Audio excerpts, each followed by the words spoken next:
Every corporation says they want to work with startups. Um, Almost none of them have a structured way to do it. So when we talk about this concept of corporate startup engagement or corporate startup activity, it's important that we recognize the pattern of how it exists today before we really talk about better ways to design it. So oftentimes today, I think we've all seen these strategies that are deployed in some regions or in some ecosystems. You've got the sponsored happy hours, where you've got maybe the business card exchange and the introductions that start to occur, but nothing really meaningful happens after that.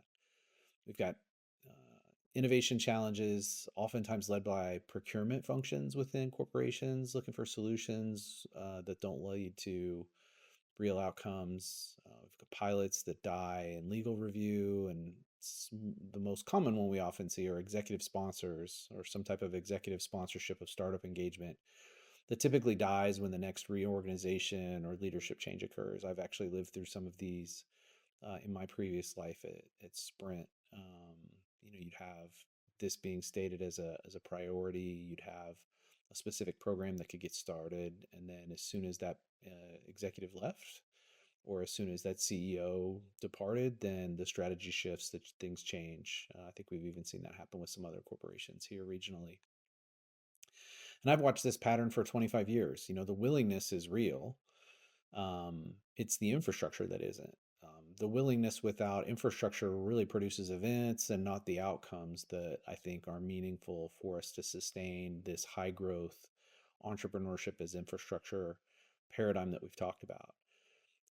So my story at Sprint, my background, I've had the opportunity to lead the product organization, to drive the development of, an open ecosystem or open innovation strategy within, this a Fortune 60 technology company, the partnerships, the engagement in places like Silicon Valley and MIT Media Lab and some of these other external innovation partnerships that we've had the opportunity to build. And then that led to the creation of the Sprint Accelerator in 2013.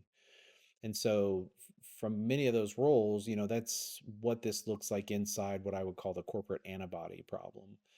Um, you see different types of friction, misaligned expectations, speed elements that aren't the same, and outcomes that aren't aligned to either side of the equation, whether it's the startup or the corporation. And you got to remember that these corporations, when a company gets to scale, when an enterprise organization really starts to drive the growth that makes it really what it is, which is a core ecosystem or core enterprise, it's because they've found a core business model and they've built a bunch of systems up around it. These look like immune systems to things like innovation. So this could be legal or compliance, it could be corporate IT, it could be procurement, the variety of things, project management, fiscal management. It could be a variety of things that are actually designed to protect that core, to protect that growth engine. And so, corporations, and Sprint in particular wasn't hostile to startups. It just didn't have a mechanism to engage with them. And every system the startup had to navigate, and this is common across most corporations, it was designed for vendors with 500 plus employees, a track record of success, and a compliance department. And that's not something you see with a team of four and a prototype and an opportunity to scale and do something disruptive. So when we started the Sprint Accelerator, a couple things changed. One, instead of us actually addressing this idea of antibodies, we just created a pathway around them. We created pathways for absorption within the company. And the structure, the second thing is the structure was there for both sides. So the structure was there on the startup side, and the expectations and the alignment was there. The structure had been set internally within the company. And we had a mediator. We had an organization. It started as a third party when we brought Techstars in, and then it eventually morphed into an internal organization that sat outside the core, and it was a mediator between the two sides. It was an opportunity to keep those two sides not only in check, but continue to support the infrastructure for both of them. And the accelerator didn't change Sprint's operating system. It just built a parallel pathway that let startups engage with us and with corporations without getting eaten by it. And that's a design principle I think most people miss when we talk about corporate startup alignment. And so, talking about why corporate startup engagement fails so often in regions, it's oftentimes because these organizations move at different speeds. There's different modes. We talk about speed, timing, and cadence, and the difference between those things. Well, startups move at a different speed. If that speed isn't aligned to the corporation, they might miss a timing opportunity for product alignment or executive alignment. And then the cadence at which the two organizations both operate don't oftentimes align, whether it's a sales cadence, whether it's a product development cadence, um, a customer experience, cadence that the two different sides are moving on. You can look at it this way: a startup can build a prototype often in the time it takes a corporation to schedule the meeting to discuss whether to even build a prototype. So there's a design problem as it relates to just the speed. There's also a risk framing issue. Corporates, and corporations manage downside risk. They manage everything to mitigate that risk, whereas startups typically are managing towards the upside opportunities. And so the risk framing within the two organizations, there's a misalignment there. Oftentimes in a corporation, there's ownership ambiguity. Who owns it inside the organization? Is there an innovation team? Is this a product development or product management ownership? Is there an IT ownership? Who owns it? And if nobody owns it, then it's not going to get managed correctly. That's what they say. If nobody owns it, then it's not going to get managed. And oftentimes, and this is probably the most important thing, is we just have the wrong entry points defined. So oftentimes those entry points look like procurement or sponsorship or a community team, actually, that does maybe more philanthropic related work or community engagement work. And one of the things we talk about when we work with startups to manage an enterprise relationship and to become enterprise ready is to teach them that corporate engagement is not a charity. And so if corporations are treating it that way, then either it's transactional with the procurement and sponsorship side, or on the community side, it's treated as a charity, and none of that builds meaningful relationships that support innovation or business development. And the entry point matters more than the intention. If a corporation's first interaction with a startup is a procurement form, you've already lost. The infrastructure has to be designed for exploration, not transaction.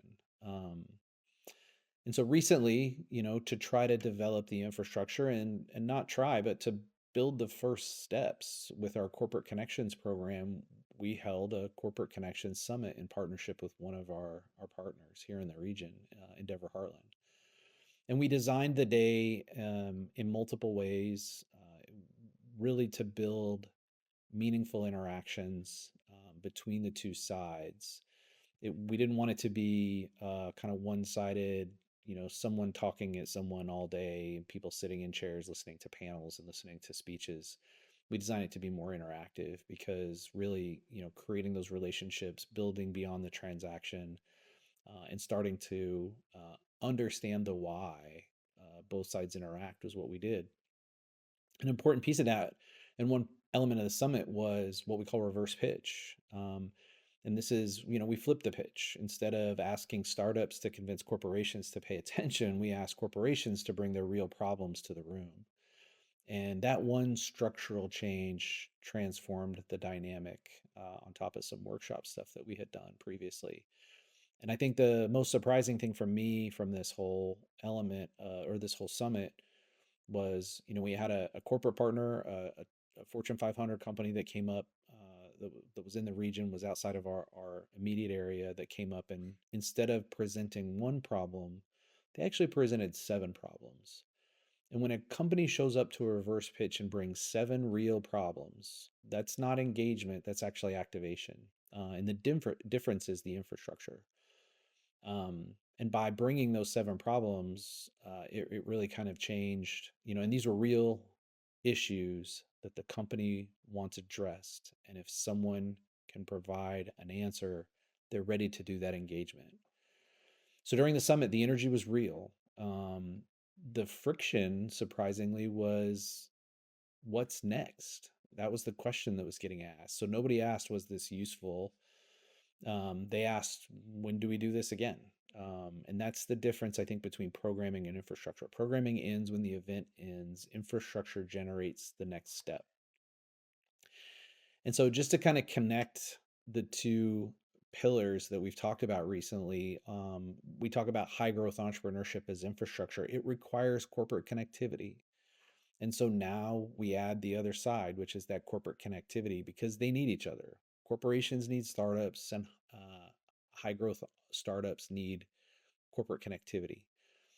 And so, you know, we have more programs and events coming. Maintaining that consistency is what develops infrastructure. We have innovation scout forums that are active, looking for solutions for our enterprise partners, and the system is in motion. 20 years ago at Sprint, I wish this infrastructure actually existed. Nobody was building it. Now we are, and the early signals, 7 concepts from one company, real business problems on real forms, a room full of people asking what's next, tell me that the design is working. It's not finished, but it's working. So stay tuned, and we'll continue to talk about how we can design systems and infrastructure to support corporate innovation, corporate startup engagement, and successful high growth entrepreneurship as infrastructure.